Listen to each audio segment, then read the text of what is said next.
When you're ready to examine the fundus, switch on the ophthalmoscope light and adjust it to the large round beam of white light. Also, make sure the light is bright enough. Set the ophthalmoscope to 0 diopters.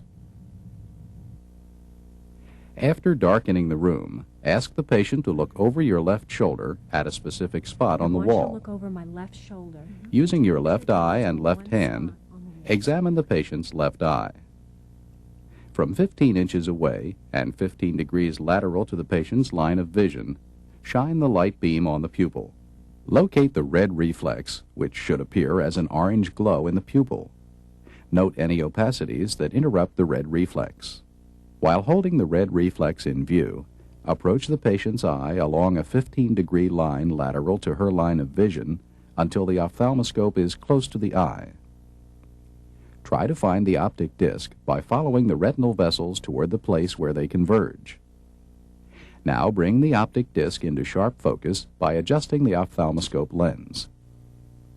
Note the color of the optic disc, the clarity of its margin, and the size of the physiologic cup. Normally, the disc is yellowish-orange to creamy pink and round or oval with well-demarcated margins. It may be surrounded by white or pigmented rings or crescents.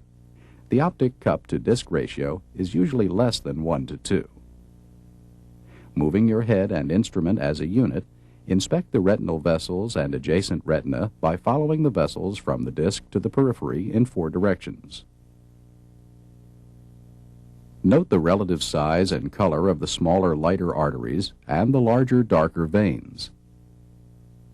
Look for changes such as nicking of the veins at arteriovenous crossings. There should be none. Examine the surrounding retina for hemorrhages or exudates, noting their size, shape, color, and distribution. Again, there should be none.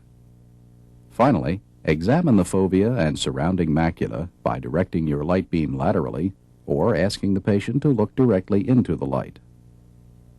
The tiny bright reflection at the center of the fovea may help orient you. To focus on more anterior structures, such as opacities in the vitreous or lens, change the diopter on the ophthalmoscope to more positive numbers, such as +10 or +12. Repeat the ophthalmoscopic examination on the patient's right eye using your right hand and right eye.